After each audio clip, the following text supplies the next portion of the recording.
Hello, everyone, and welcome to this episode of Pod Save Chocolate. My name is Clay Gordon. I'm your host, and today I'm excited to be inviting a whole group of people who are going to be participating in this year's Salon du Chocolat in New York City. And so I want to begin by bringing Sharona up on stage. I'm just going to bring everybody up on stage because it's going to be easier to do that than anything else. Good morning, everyone. Good morning. How are you all today? Hi. Good morning. How are you? Right. I'm doing fabulous. I'm great. I'm meeting many of you I think for Sharona, I'm meeting all of you for the first time. And this is, really, really exciting for me. And to introduce everybody to the Salon in New York City this year and to you who are going to be exhibiting there. But before we begin, 2 points. Number one is anybody who is watching can go into the comments or the live chat replay on YouTube, and they can let us know where in the world they're connecting from. Right? Or what they can do is if they have a question or a comment they'd like to ask of any of our guests, they can go do that as well. And so, listen, we have somebody else who's just joined us, Mona from Amore de Mona. But I want to start off, Sharona, with you. You're with the company that is organizing the salon this year. And so can you tell us a little bit about the history of the salon and what's going on this year and what's new and what's different and what people can expect as a part of the salon this year? Absolutely. Well, hi, my name is Sharona Sandberg. I'm the show manager for Salon du Chocolat, New York. We are part of the global brand of Salon du Chocolat. I work in Atlanta. That's where I'm based. And I'm normally doing trade shows. I normally do fashion apparel trade shows. We decided to branch out in October of 2023 when we were approached to see if we wanted to bring the show back to New York. The first Salon du Chocolat in Paris started in 1993. The second one, the only one that was taken outside of Paris, was the New York show, and that was in 1998.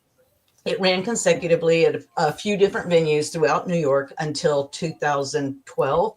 That was when Hurricane Sandy happened. They went on hiatus, came back in 2019. COVID hit. We all know what happens when COVID hits. And so this is our very first time with Salon du Chocolat New York. Very, very excited. I had to go on a strict learning curve as soon as we got this show. Normally my shows are B2B. And I normally don't do any kind of food shows, but it has been exciting. It has been just a whirlwind ride. The first thing I did was reach out to anybody who had been associated with the show back when it was in New York. And you guys, some of you might have remembered it as the Chocolate Show, because that's what it was called for the first little bit while it was in New York. And then they switched to the official Salon du Chocolat New York name. So reaching out to everybody, Tina Wright, who is doing the fashion showcase in the Culinary Theater, Haya Mulberg, who was part of the show back in the day, and just a lot of people, obviously Clay Gordon, there's so many people that have just jumped in and they want to help. That I've been getting introductions all around the world, been able to go see some shows. We're excited. We don't want just a trade show. I don't even like calling it a trade show. I like calling it an experience because that's what we want. We want people to go to this show and remember it, because we heard all these fabulous stories of people who went to one of the first Salon du Chocolat and with their grandmother or their mother, and they still remember everything about the show. And that's what we want. So we have the fabulous Hakan Martinson. He's going to be sculpting one of his famous chocolate dragons. So that's going to take place over the 3 days. FCIA is going to be doing some fireside chat type seminars. So if anybody's interested in getting in touch with them, please let me know and I can put you in touch with who's organizing that. Moran Ovadia, she is doing a fashionista workshop where you basically get to make a mannequin chocolate, and you get to put clothing on her with molded chocolate. It's a workshop experience. It takes about 60 to 75 minutes, and they are fantastic. We have our fashion showcase where we're going to have all of the models, all the mannequins on pedestals displaying all the beautiful and fabulous pastry, confectionery, and chocolate dresses that we have. We're going to have the Culinary Theater where we have amazing people performing like Jacques Torres and Daniel Corpus and Ron Ben Israel and Martin Howard. And I could keep going on and on and on. We have some fantastic people there. Then we have our our bean to bar area. And that's basically like our education area. We want to educate the public on how your cacao pod goes to a chocolate bar or a bonbon or whatever it is you're eating along the way, because I know a lot of the exhibitors, and you probably will back me up on this, is it's important to educate the consumer and let them know why they're going to be spending this amount of money for a chocolate bar, because the process, and it's just so expensive, but it is so good and it is great for you. And then the last but not least is our kids zone. And our kids zone is going to be comprised of 3 different sections. We're going to have Ronnie Sue's chocolates with chocolate donated by Valrona. And she's going to be making truffles to bring ahead of time. And then the kids are going to be able to decorate them with all kinds of stuff. Chef Rubber has given us a bunch of stuff. Just a lot of people are helping. Then we're going to have a small little bean to bar area with Nettie Atkinson. And she is going to be reading from her children's book, The Chocolate Seed, and she'll have books for sale, and she can give autographed copies. And she'll be educating the kids. They'll be able to taste raw cacao pulp and then the actual chocolate at the end. And then Kristen Atkinson, last but not least, is going to be doing our arts and crafts area that we're going to have there. And they can paint with cocoa butter that Daniel Domingo donated. They can do cacao necklaces. It's just going to be a fantastic, fantastic time. And last but not least, one of the things that we were told was not so great in 2019 were the long lines that people had to stand in because they had so many people attend. They had 14,000 people in 2 days. So we immediately decided to do timed entry. So we're hopeful, we're confident that that's going to help. There's still going to be a lot of crowds, guys. Be prepared to, get swamped, but that is a good problem to have. But hopefully we can, kind of mitigate that a little bit, and everybody will be happy and just have a great time. So thank you guys for participating, not just in the show, but here as well. And I look forward to hearing what you guys have to say and how you're excited about the show and what you're going to be doing. Before we jump into the interviews, there are a couple of bits of housekeeping that I want to share. The first one of which is that for every post of PodSafe Chocolate, for every episode of PodSafe Chocolate, there is a post on the Chocolate Life. And you will be able to follow along and visit the websites of everybody who is going to join us today. And there's also a link to a post on the Chocolate Life, which gives a background, including lists of people who are going to be giving classes. So the aforementioned Martin Howard, who's also known as the Pie Queen, although Chocolatina Q Dessert is how I learned about Martin many, many years ago. Jacques Torres and when he's giving his classes. So you can use both of these resources to be able to figure out exactly what it is that you'd like to do when you arrive at the salon. So when we get there, what I want to do is recognize that we have people who represent companies from around the world. So Jeanette, I understand you're dialing in from the Dominican Republic, from your factory, which is really, really cool. I know, Lucia, you represent a company that is founded in Hokkaido, Japan, right? Yes. Although you're probably in New York City, if I Yes. get that right, right? Absolutely. The people from Chocolat, I know, like Gila and Cameron?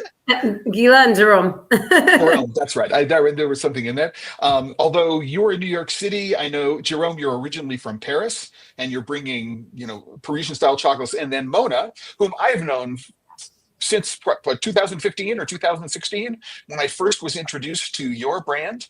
You're in New Hampshire. And everybody's got a bunch of different things that they're doing. But what I want to do is I want to start off with you, Jeanette. What I'd like to understand is, what are you bringing to the salon? What are people going to be able to experience when they visit your stand, right? And what is it about the Salon du Chocolat as a show, as a place to exhibit your work that attracts you for the most part. Thank you, Clay and Sharona. We're really excited to be a part of Salon du Chocolat New York. So I'm Janet Liriano, CEO and co-founder of Inaru. But I'm a born and raised New Yorker, so this is like a very round, like a great homecoming for our brand. We'll be bringing products that we're making here at our factory in the Dominican Republic. Inaru is a B2B and D2C business, so we produce cocoa mass, liquor, nibs, couverture, butter, powder. So we'll be bringing some of our products for B2B customers to support other chocolatiers and chocolate makers even who are sourcing mass. And we will also be bringing a variety of our branded products like bars in different sizes, bonbons. We have beverages as well. And we're really excited to reacquaint people with the Dominican Republic in a new context. Many people in chocolate know that the Dominican Republic is a very important region, especially for fine flavor and organic cacao.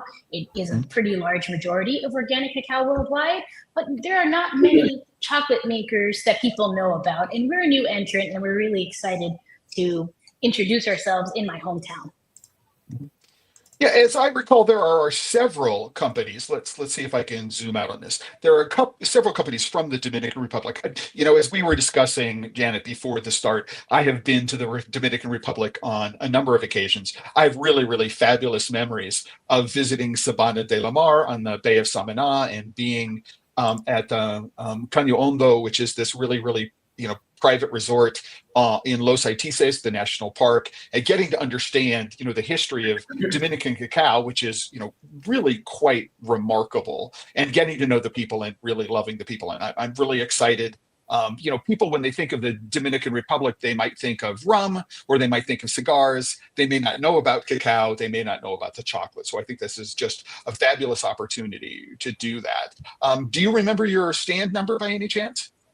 If people are watching this and they know exactly where to go? I'm going to find it while other people speak. That's a tip for Sharona. And just to let everybody know, Sharona, you have a code that people can use if they want to go to checkout. I do. Get a 25% discount. Yep. Thank you for bringing that up. I'm going to say a magic promo code, and that is good for 25% off a ticket for the chocolate show. So stay tuned for the code. All right. So we have to stay tuned. Okay. Yes. Inaru, it looks like you're in booth 245. Okay. Annette, 245. All right. So what I want to do is I'm going to stay internationally, but internationally, it's hard to know because you both are international companies, Chocolatecan and Royce. I'm going to start off with Royce, if you don't mind.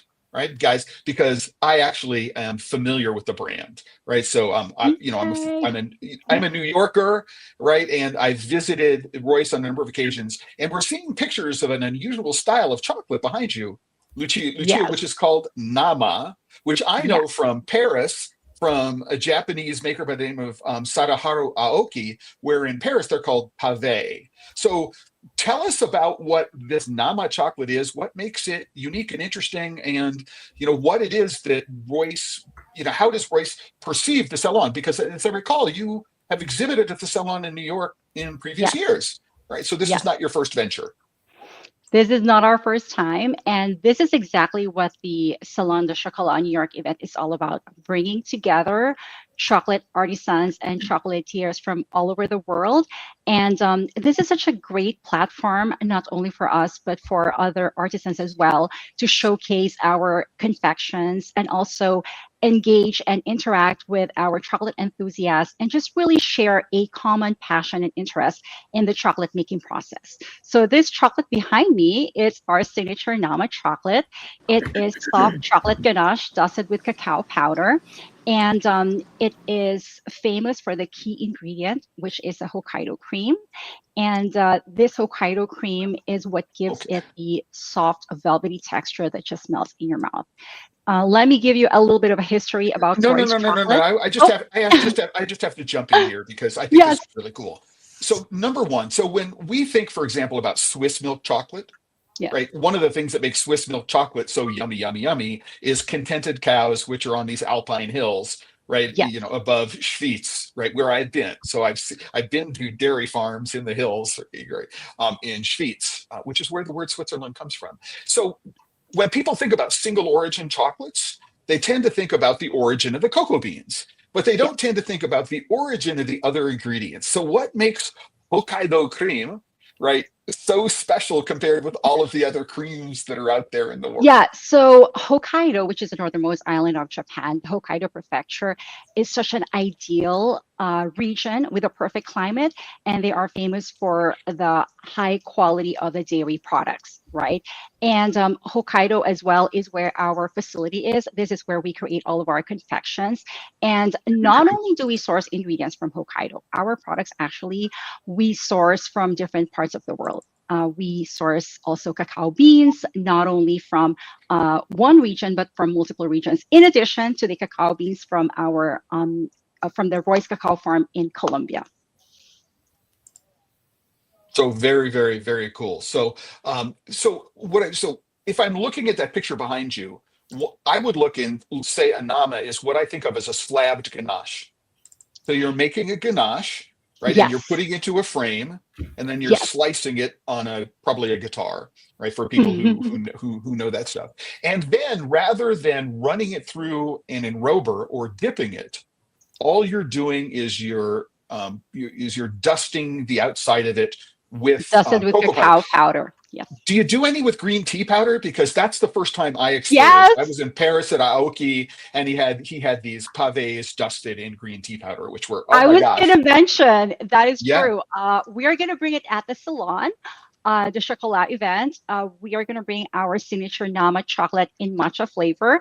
It is actually one of our top favorite. It is a soft chocolate ganache dusted with white chocolate powder, and it is infused with matcha and cherry liqueur. So it has a little bit of a sweet taste. And a lot of people love this because, as you know, for all the chocolate enthusiasts who would like to indulge, they would want to have some sort of health benefit. So we have been having a lot of followers try our matcha confections. So in addition to the Nama chocolate matcha, we're also taking with us at the Salon du Chocolat event the matcha bar. These are individually wrapped chocolate bars with matcha, a combination of nuts and crispy puff. Well, sign me up. I'm just loving the combination of flavors and textures which are associated with that. But speaking of health, right? So the two other companies that are going to be joining us, Mona Shangar's with Amore de Mona, but Chocolat from Paris. So I hope you don't mind, Mona. We're going to stay internationally themed, and so we have this hybrid Paris-New York combination going on. So welcome, Gilles and Jerome, here today. So I'm going to hide myself and I'm going to listen to you. So tell me a little bit about what inspired you in the first place to get into the business, because my guess is this is not your first career. It's not your first rodeo, right? And so I understand that you're from France. You lived in Paris. You came to New York City, you moved to New York City, and then you were inspired somehow to get into the chocolate business. So, I've been to Paris a bunch of times. So tell us about the inspirations, who you love, and what the experience that you want to bring to the Salon du Chocolat this year. Okay, look, first of all, who I love my wife. So that's Smart why. answer. That's why I came. That's why I came to New York, and then it's a part of my childhood, and it's like we call this like a legacy, an heritage, a legacy coming from my dad. But every time we used to travel in France, we have every cities, every places. My dad used to take me to his favorite chocolate stores.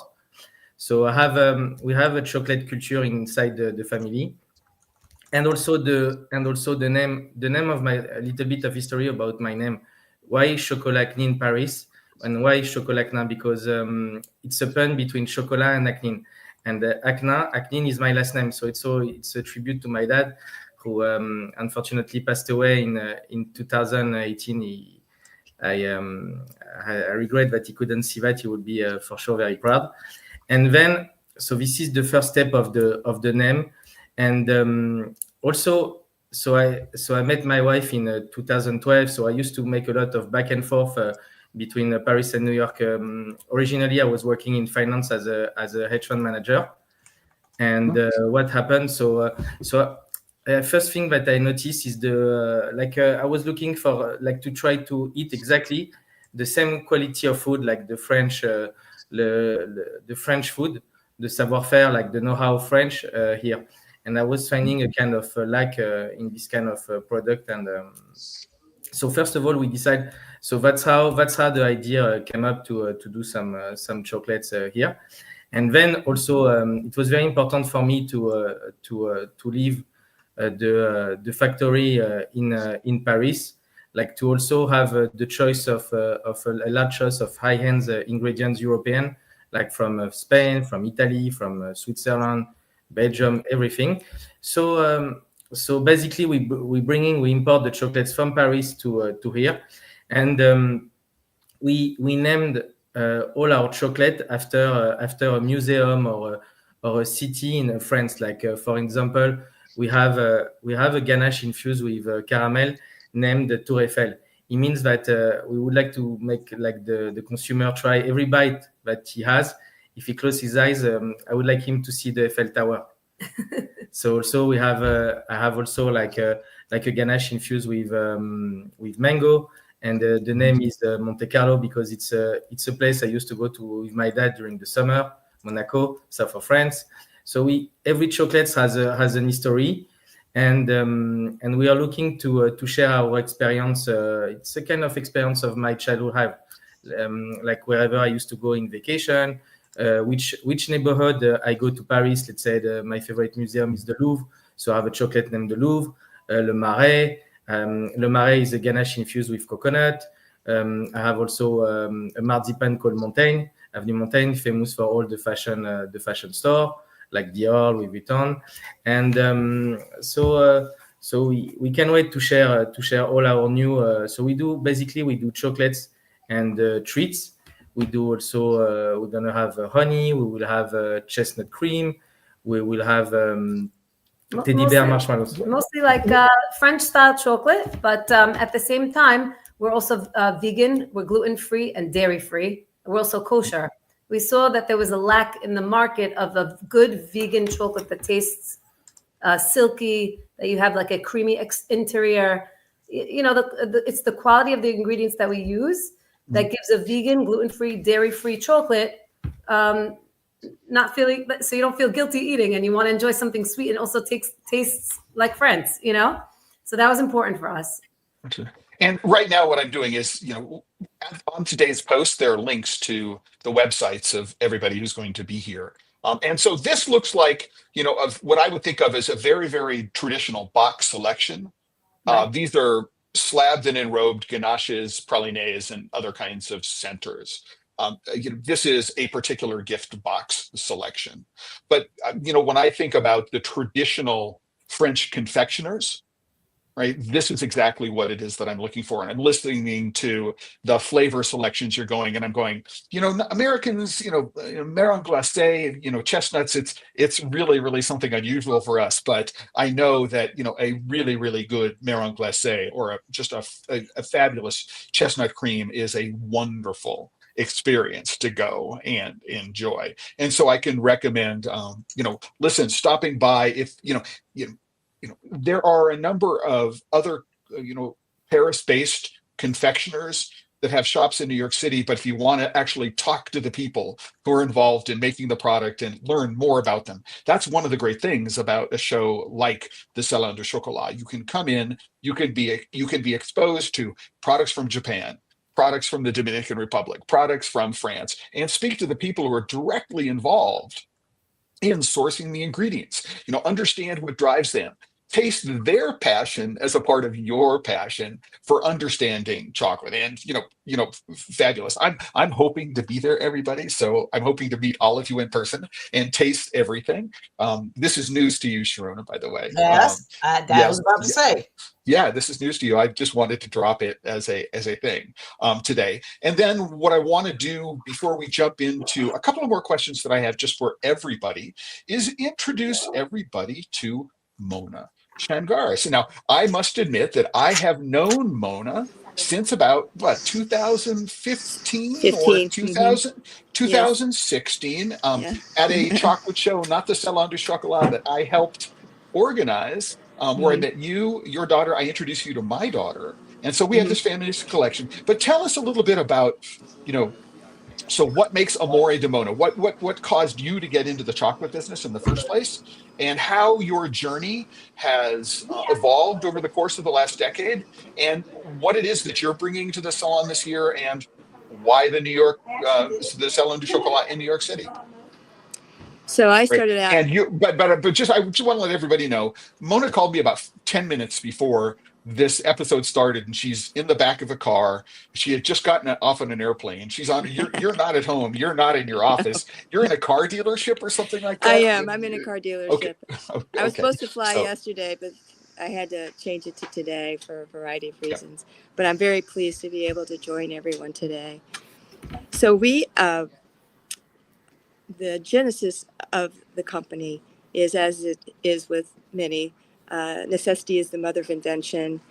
When I was in high tech, I noticed that there was one gift you could give to anyone anywhere in the world without worry, and that was dark chocolate. We had made a number of mistakes in marketing, giving wine to someone French who would take it as, "What do you mean? I can't pick my own wine," or giving clogs to someone in China, which means your life is limited. So that was the gift that made sense in the position I had in marketing in high tech. And I've always loved chocolate since I was a young child, and I've had allergies. So because of my allergies, I saw that there was nothing in the marketplace that could accommodate someone like me who had also been fortunate and had international experiences and wanted that quality level in a chocolate. So if I could jump in really quickly, we're talking more than 20 years ago, before, allergen free and yes, chocolates which were, very carefully formulated so that they didn't so that people who had allergies and other dietary restrictions could taste them. So this is quite some time ago, as I yes, recall from our discussions. Yeah. yes. Well, initially I started doing baked goods and we couldn't source the chocolate, so we had to make our own. I even talked to Guittard, and they were using sugar alcohols, and that wasn't something we wanted to do. We wanted to stick with, again, high quality. They had to be common allergen free, gluten free, vegan choices, but we wanted to be sure, again, that the taste, was extremely important to us, as well as the health benefits of what we were doing. So we started in 2005 with the baking, and our first customer was Whole Foods. And then I shifted over to chocolate because I liked it better. The margins were better, and it's like this is my tribe, the chocolate group, because I'm somewhat of a nerd. I was a geology major, so chocolate making I think came easy for most of me. us are coming to this from a very, very different first career and Yes, second career yes, and maybe yeah. even a third career. But if I can, Mona, what is it about New York City, and what is it about the Salon du Chocolat specifically, right? What is it about the market? Because Sharona, one of the things I want to do is, if you can go just through how many of the people who are exhibiting. I know that Chocolatni is also working with dietary restricted, vegan, gluten free, those kinds of things as well. So Sharona, how many people who are going to be exhibiting fit into that category? But Mona, again, getting back to you, what is it about the salon in New York City specifically as an experience that you're looking to reach out to a new group of consumers or people who know you? Let me know. What do you think? So over time, as we were offering what we do, the learning happened that it was on the West Coast and in the Northeast that developed into our predominant customer base. And then we began to come to New York, and New York has been very kind to us. Like, we've been in the New York Times 4 years in a row as the best nut-free chocolate, even though we're, again, 100% common allergen-free, which is peanuts, soy, tree nuts, eggs, milk. So that's why we're in New York, because it is a 40% of our business is in the Northeast, which is also part of why we moved to New Hampshire. The other part was to formulate chocolates with maple syrup instead of the agave nectar that we'd been using from the onset. So we have introduced progressively in our line more maple offerings, like our ganaches are made with what's called maple cream. It's not milk. It's cooled, cooked, whipped maple syrup. It's all it is. And then we add chocolate and other flavorings to that, and that's very popular. And we're looking to expand that in terms of the different offerings when we're in New York this event. And I can let everybody know, I've tasted these products before, and I've tasted chocolate made with liquid sweeteners like agave nectar. And so it's a very different melting experience, a different experience in the mouth. And I can tell you, it is really challenging to do well and to do consistently. It's really, really hard to do to make a chocolate. And I've been fortunate enough to have a tasting box. I'm looking forward to seeing you again in person and following up, in person with some of the things that I've tasted. But it's been a lot of fun. So, Sharona, if I'm coming to chocolate and I have a dietary concern, whatever it is, how many of the exhibitors who are going to be at the salon this year have made some sort of representation around, that sort of health benefit? Do you know? We have between 5 and 7 currently, and they range from vegan to gluten-free. So we do have a good amount of exhibitors that anybody with any kind of allergies like that, they can participate. And we actually are getting a lot of requests for vegan chocolate. That's like becoming the new buzzword or the hip, and people are just wanting to, be more conscious of what they're eating. So I do want to point out that this is the Salon du Chocolat website, and this is the page where the currently confirmed exhibitors are listed, and so you can find out. And I believe that now all of these have links. So hey, guys, Chocolat, you got to give them a photo so they can put the photo up on the page. Yeah, please. But you can't find. That's not our logo. No. And they're not in alphabetical order, and they're not in. But here we have Inaro. So here you are, Janet. But next to you is Cacao. They're also from the Dominican Republic. As I know, Royce is here. So you can go and you can find, we have a number of different countries. So I know that Via Cuyaya is from Ecuador. And so, a bunch of international participants as well. You can go there. Old New York City favorite Lilac is going to be there. Hey, here you are, Mona. So you can go to this page and you can go, oh, here are the people that I want to go and visit. And if you've never heard, for example, of Royce Chocolate before, because it's a brand that many people may not be familiar with, this is a link to their website, and you can go and learn about the products that they have. So when you show up, you can be knowledgeable about what it is they're going to be presenting, which is just really, really a great thing. I love that. Thank you. And if I may add, Clay, we're going to offer chocolate tasting at the 3-day event. So please feel free to stop by booth 427 to try our chocolates. Great. Absolutely. So by the way, we have a private chat going on here. So if I look away, I might be looking at the private chat, and I'm looking to see if there are any comments or questions from any of the live audience. I mean, there is, if you are a chocolate company and you have been in contact with the organizers of the salon and haven't made a decision to attend, you can ask a question and Sharona will ask the question. If you have a question for me or if you have a question for any of our guests, go into the live chat on YouTube or on the in the comments on LinkedIn and Facebook, put it in, I will get it, and then I can put it up on screen and ask people as well. Janet, if I can, because you seem to, there's something you want to say, and I don't know exactly what that is. And I'm looking at this and I just can't get a specific 2-shot for some reason. And so it's really crazy. And your microphone is muted. So it looks like. Perfect. So. Yeah. Well, I was pleasantly surprised to hear from the other participants their focus on vegan, gluten-free as well. All of Inari's products are vegan, gluten-free, celiac safe, tree nut free as well. But what I wanted to share about why we were so excited about Salon du Chocolat and why a visitor might be excited, in speaking with chocolate makers and chocolatiers, you'll never know if an idea that you have for a chocolate might be taken on by the creators, which I think is one of the most exciting things about participating in these events or attending and buying chocolate. You can really have a positive impact in terms of what they take on. One of our products that we'll have there is our white chocolate hibiscus, which was actually a request from a visitor at Salon du Chocolat Paris. They wanted a cashew milk chocolate bar, and we thought that that was a great idea.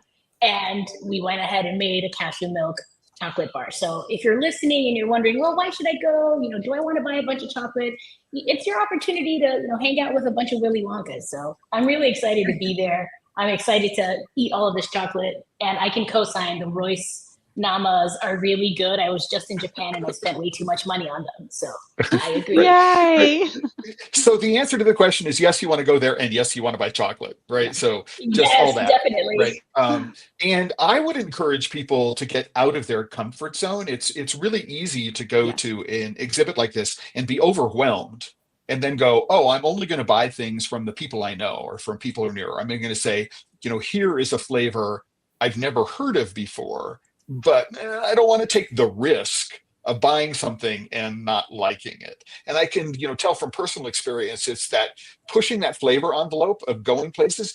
For example, you said hibiscus, right? But knowing where I am, I would say Jamaica, right? Because that is a Spanish term in Mexico and many other places I know for doing it. So, right, just for people who may not know that, it's not Jamaica, it's Jamaica, right, for flavorings. And I remember being at a festival recently and somebody was doing purple yam, right, as a flavoring inside of a white chocolate bar. And it was like, oh my gosh. I mean, for people who don't really like purple yams, right, because it's an acquired taste, let me say about that, right? But to go and have that combination with white chocolate, I'm going, was revelatory. So, let's do this, right? So, Jerome, what is the single most unusual flavor combination that you guys make that you want people to come to you and ask, I'd like to taste X and Y and Z? Do you have one? Do you have an unusual one? I'm trying to think if we do. I feel like we try to make flavors that aren't so, out of the box. This way you can enjoy the whole variety of what's inside the box and not just, eat the ones you like and throw away the ones you don't, I would say, I was looking at my list of products. I think because we are still at the beginning, I think we wanted to be classic first, and then we will probably do some extravagant and unusual flavors and new territory. I would say I would encourage people to come try our ginger and grapefruit pills covered in dark chocolate. Ooh. Usually everybody together or separately? Separately. I'm just saying, no, candy the grapefruit in ginger syrup. Yeah. So because usually people knows, and we are also well known for our famous orange pills covered in dark chocolate, and we do also lemon pills covered in dark chocolate. But what I like to make you discover, guys, is the ginger and the grapefruit pills covering dark chocolates. If you like ginger, you're gonna fall in love with our ginger pill. People think when you think of ginger and chocolate, sometimes it doesn't go for everybody. But once you try it, it's fresh candied ginger covered in dark chocolate. It's delicious. I am totally down with that. So if I can, I want to jump to Lucia again, and I'm saying that properly. It's Lucia, not Lucia, correctly? Yes, Lucia. Okay. So we had this conversation. I love this correspondence we had this morning before we started. I know you are so nice. Thank you for that. Well, one of the things I learned is about making a connection. And so I wanted to make that connection. So I was involved, for people who don't know, I was involved in the World Pastry Forum and the National and World Pastry Team Championships in the early to mid 2000s. And it's where I met, I think about French chef, Jacques Therese, I met really and got to know and befriend as a result of my involvement with that. He was the head judge. And if you go and take a look at the collar on his jacket, you notice that it's red, white, and blue and upside down, which means that he's an MOF, a Meilleur Ouvrier de France. So the youngest pastry chef ever. So little bits of history, which are really, really important to understand. But I was talking about the fact that in the mid 2000s, I was looking at the Japanese teams, and their mastery of technique was insane. You take French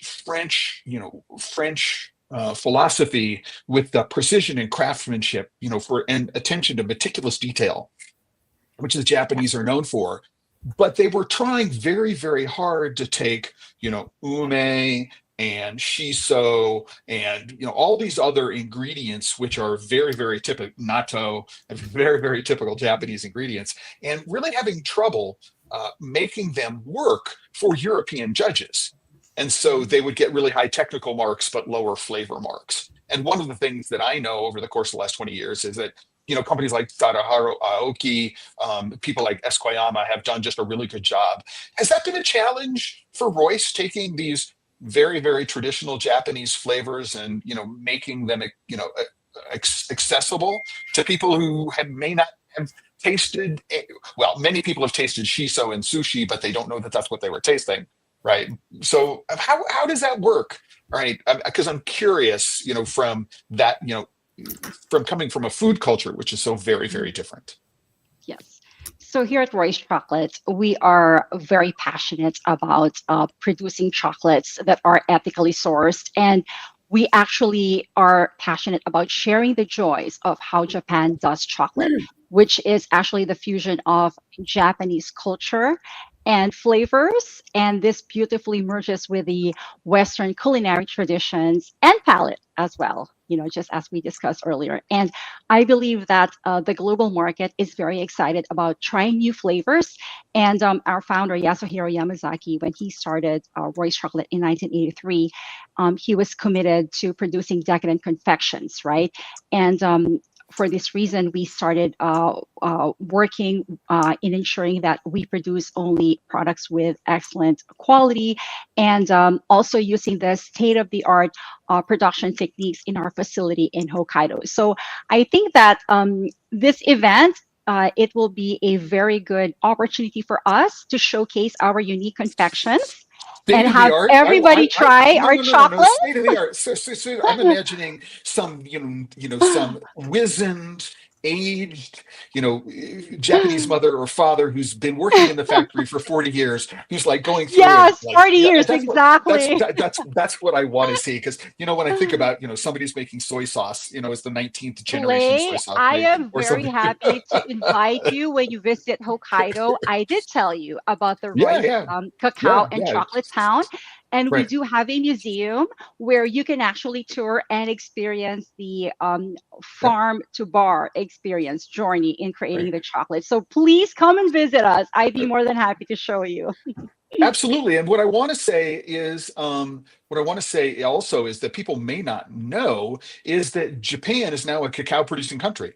All right. So there are farms which are producing cocoa in the South, for the most part, so a little more temperate zone. And there are makers in Japan who are using cacao, which is grown in Japan. So that's a really, really cool thing as well. What I want to do now is I want to go, and we have a comment from somebody in the audience. This is Heron Oz. I hope I'm pronouncing Heron as opposed to Haroon, who says the recent success of Dubai's chocolate bar shows how a local brand. So what I want to say is that Dubai chocolate was invented by a pastry chef, a British Egyptian entrepreneur who was based in Dubai. She has a company called Fixed Dessert Chocolate.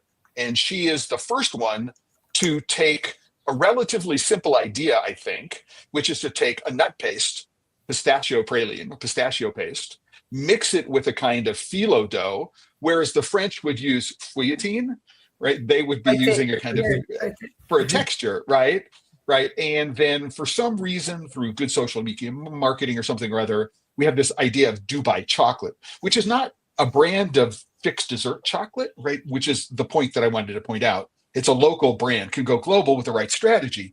Do you think this proves that smart use of social media and digital market can make any brand successful regardless of origin? Or do you believe factors like luxury positioning, market demand, and distribution networks still matter more than online hype? I'm going to let everybody answer that question who wants to answer that question. It's a fabulous question, but can I answer it first? Is everybody okay with that? Right. So you can have the greatest product in the world and have it distributed everywhere, but if nobody knows about it, you're not going to be successful. You can have a meh product with great marketing and fabulous distribution, and you can be successful anywhere. right? As long as the flavor profiles match expectations, or there's some other aspect of the brand, which might have to do with exclusivity or association or partnership with somebody else's brand, you can do that, right? One of the things I think that's interesting about this Dubai chocolate bar craze phenomenon, right, is that it is having an impact on the supply chain for pistachios around the world. Sure. There's so much demand for Definitely. pistachio paste that the price of pistachio paste is just like gone through the roof recently. I first ran into what people might call a Dubai style bar. Francois Pralou has a series of bars called the Crazy Bars, Bars Infernal, right? And he has one which is hazelnut paste, one which is almond paste, and one which is pistachio paste, right? And and they're my favorite candy bars in the world, right? Just that concept. And so I like this idea. But I think that it is a place of being in the right time, at the right time, with the right product. And somebody picked it up and just blew it out, right? But you can have that kind of fame online, but if you actually can't get it to people's hands, where there aren't people who are taking the recipe idea and are trying to replicate it, we don't know where it's going to go. So, Mona, you and I have had these discussions about, distribution, getting your product available to people. What are your thoughts about, having this, virality, which is going to take what you're doing? I mean, how do you address this problem of having the product and, how you market it to people? Well, as you've also illuminated, taking care of your existing customer base is incredibly important. I think in any business, the referral process comes through, that loving care with your existing customers. So that is something we pay a lot of attention to first and foremost. And in terms of the marketing, we try different things in different times, because as I was fortunate once to sit next to Ogilvy on the airplane of Ogilvy and Saatchi, he said 50% will work, 50% won't.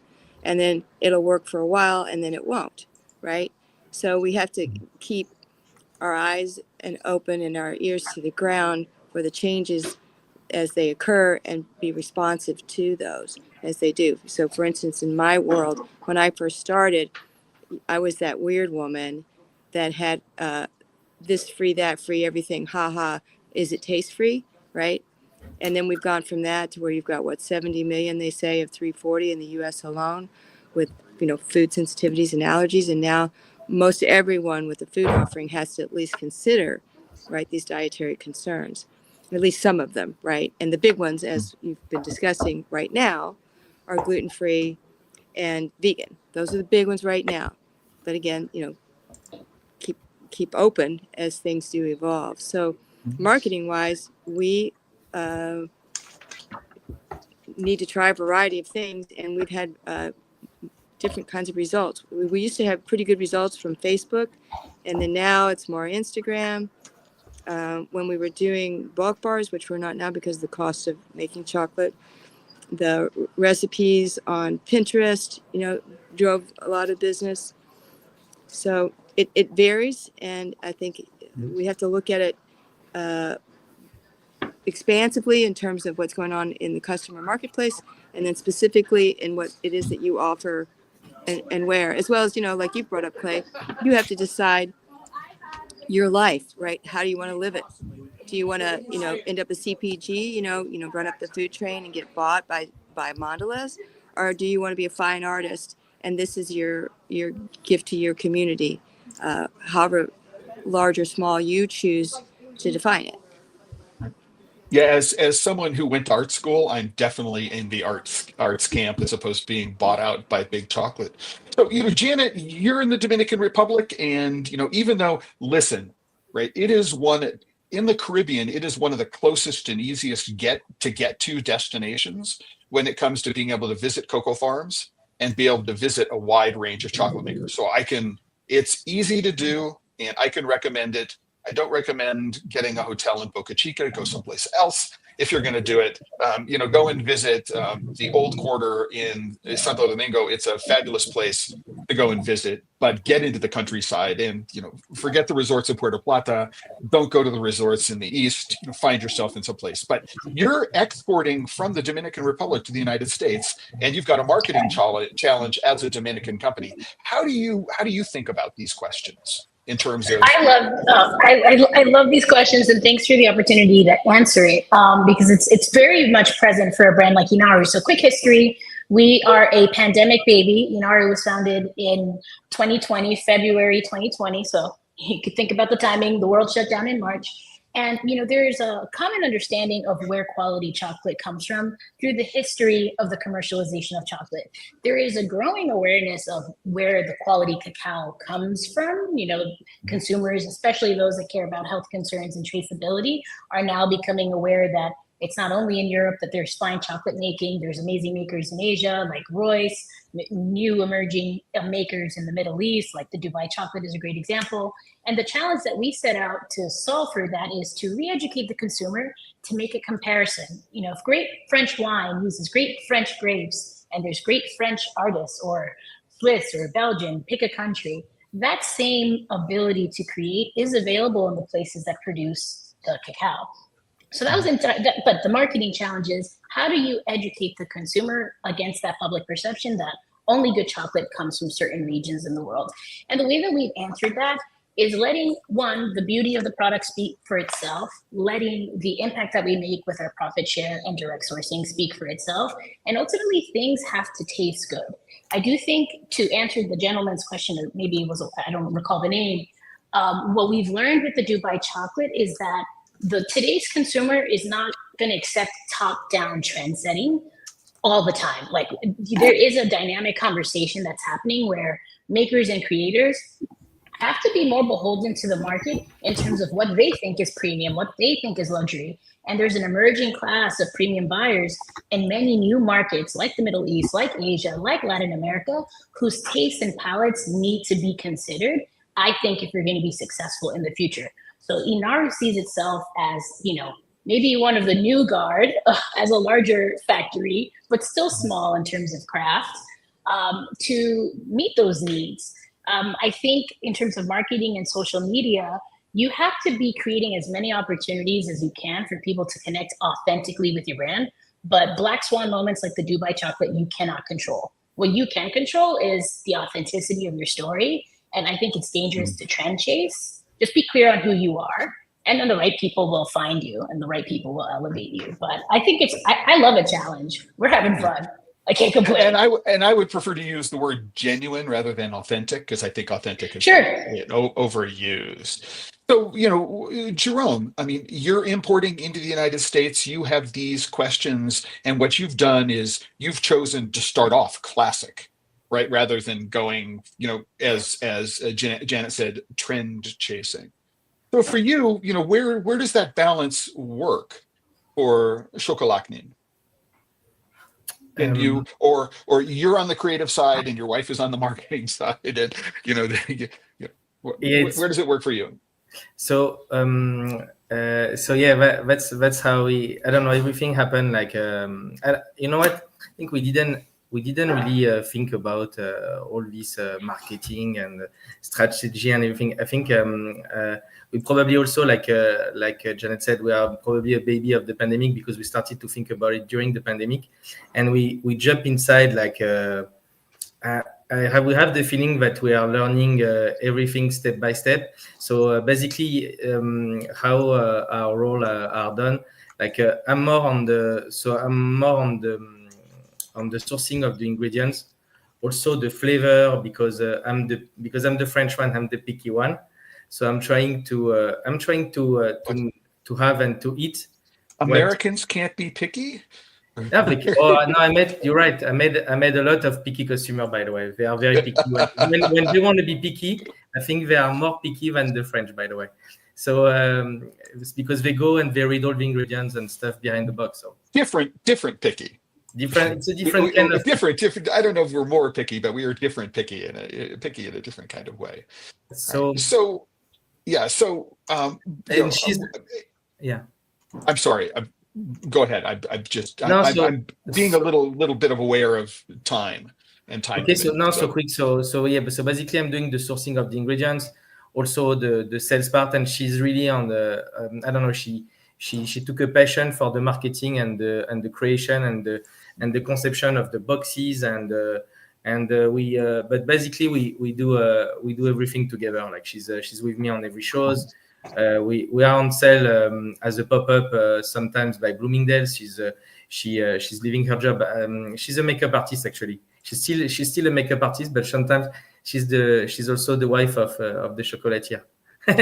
So it's a very fun it's a very fun adventure, and we are very happy about the joy and the happiness that we are bringing to everybody that came to us to just purchase a box, and the excitement is something that we really feel. So of course, I invite everybody in the chat in this podcast to come and to join us and try our product. I will do the same. Also, I'm very curious about all the flavors and everything that I heard today. That's great. So I do want a real quick note to say to Heron, and again, I'm hoping your friends is it Heron Haroon. I'm guessing it's Heron because there's no O in it. If we answered your question for you, I'm hoping that we did answer that. But now I want to jump to Lucia, because Japan is known for getting into things in a particular kind of way. So I'm going to share this with people. I actually have a tattoo. Right, and the tattoo is Koko Otaku, right? And so if anybody knows the Japanese word otaku, it means geek or nerd or somebody who is really, really obsessed about a particular thing. So we might have a pasokan or a personal computer, pasokan otaku, right? And so I decided that I was a Koko Otaku many, many years ago. So this question about, social media awareness and being a part of things and how that has Royce seen a particular trend go viral in Japan around flavors, not necessarily associated with you. I'm just very, very curious because for example, I know that one of the only places in the world where ruby chocolate has caught on is Japan, right? Just because I know because the makers of it spent lots of money promoting it in Japan. But can you think of a Japanese kind of thing which has caught on, sort of like Dubai chocolate? Matcha. Let's start with matcha. I mean, if you remember, Clay, like in 2012, right? Like there weren't a lot of matcha boutiques in New York City. Let's start here, right? And people just started to see the health benefits of matcha. And where did it come from originally? From Japan. Right. And then people started to be more welcoming of the idea of drinking green tea and then infusing matcha in confections, right, in desserts, in, all sorts of food. So this is one thing that Japan is very good at. Like, for example, at Royce Chocolate, we start with a very good product, right? You have a good product and then you have a loyal customer and then you take care of your loyal customer. And at the same time, right, you increase your customer base by means of utilizing all these social media channels, all these other platforms, right? And this is an example, the Salon du Chocolat event, like what Sharona mentioned earlier, the education series. We are here at this event because we want to educate our consumers not only about our chocolates, but about the processes, right? What goes into the making of the chocolate. So for this reason, we are here. We want to introduce the processes of making the Japan chocolate, how, the joys of how Japan does chocolate to everybody. And I just do want to point out for everyone, just because we're getting towards the end and I want to be mindful of time, is that this is the website of the Salon du Chocolat. You can go there and you can do, among other things, buy a ticket. And so, Sharona, do you want to share the special code? Is everybody ready? That people, the promo code please. is Save Chocolate, all one word. So all capitalized, S-A-V? All caps. SAVECHOCOLATE, all caps, all one word, and you get 25% off a ticket. You have until the 28th to purchase this ticket. So through the end of the month, which is the end of this week. All right. So I put it, tickets. Is it chocolat with or without an E? With an E. with an E. So it's not Yes. Save Chocolat. Yeah, Okay, Save my marketing team was Chocolat. getting Okay, creative. we got it. Okay, so I put it into the private chat for everyone. And then what I'm going to do is I'm going to put it into the general comments. And again, for 25% off a ticket through February 28th. Correct.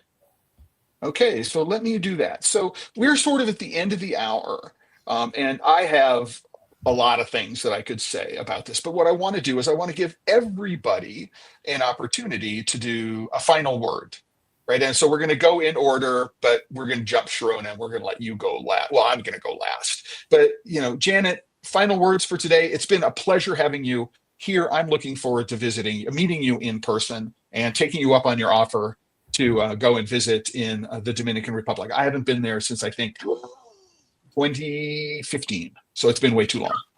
Oh, it's a completely different country now. You got to come by. I'm excited. Okay. Well, thank you, Sharona and Clay, for the opportunity and for everyone who tuned in. I'm really excited to see everyone at Salon du Chocolat. The beautiful thing about chocolate is that it literally connects the world. You can taste the world through chocolate. You meet all of these amazing people from everywhere. And Salon du Chocolat is honestly one of those positive experiences where it's like the joy of being human and chocolate. Like, just come and have a good time with everyone. So.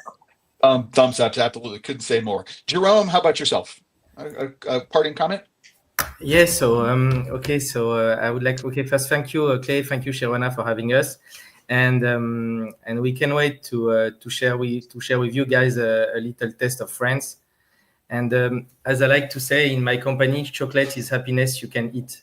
So come share with us your French experience, your French taste, your envie, your anything that you want to try. Come by us, and you will not be disappointed. Great. Lucia, how about yourself? A final word? Yes, thank you, Clay and Sharona. Super happy to be here. Please come and visit us, booth 427. We do have chocolate tasting, and you would get to try all of our confections. Thank you. Right. And okay. And Mona, for you? Listen, I could go on and have these conversations. I have so much to say about, my experience in France with chocolate and all these other kinds of places and the history I have with so many of you, obliquely as well as directly. But Mona, a final word for you. Your microphone is muted. So I'm very excited to meet all of you wherever I go. The first thing I do is run to all the chocolate stores that are nearby. And at the shows, I'll run and meet everyone and try everything. It's just great fun, to be part of this community and to be helpful in any way that I can while I'm here. That's great. Thank you, Sharona. Parting words from you?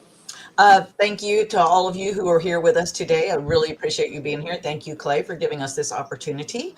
And we're just all we're getting really, really pumped, super excited about this show. I can't wait to just see that everybody's faces light up and new networking connections being made. And just chocolate really does it is happiness. It is edible happiness, and so we're excited. Thank you, guys. I look forward to meeting you in person and sampling all the lovely chocolates.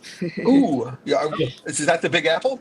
Yeah, I think it's gonna be the last word of the podcast. That looks so good. Oh, that's so cute. I love that. Right. So bring it to, well, unfortunately, it's not going to be the last word, because what I'm going to say is this is the post. This is the post for this episode of the PodSafe Chocolate. It is about the preview for 2025. All the links to share with friends, to watch the archive versions on YouTube, LinkedIn, or Facebook in here. If you want to visit the websites of the people who were a part of it, they're listed here. You can scroll down. You can also find the link to the Salon du Chocolat website. And there is a post about the Salon du Chocolat on The Chocolate Life, which, among other things, lists some of the featured speakers. And so you can find out some of the people who are doing chef demos and culinary demos and things like that over the course. But there is also on the website a list for everything that's going on in the Culinary Theater, all of the Kids Zone activities, everything that's associated with the fashion show and things like that. I can recommend it. And this is the homepage of The Chocolate Life right now. You can go there. This episode of PodSafe Chocolate, like every episode, is sponsored by you, the visitors, the watchers, the members of TheChocolateLife.com. If you're not a member, please go there, become a member, and support the work what they're doing. And if that, what I want to do is end the episode as I end every episode, and pile on to the happiness and edible happiness and all of the other things that everybody has said here, and remind everybody, if you're working with chocolate and you're not having fun, you might want to consider your life choices. Ciao, everybody. Until the next time. Thank You all for you. being Have here. a good one, Right, bye. everyone. Thanks. Right, bye.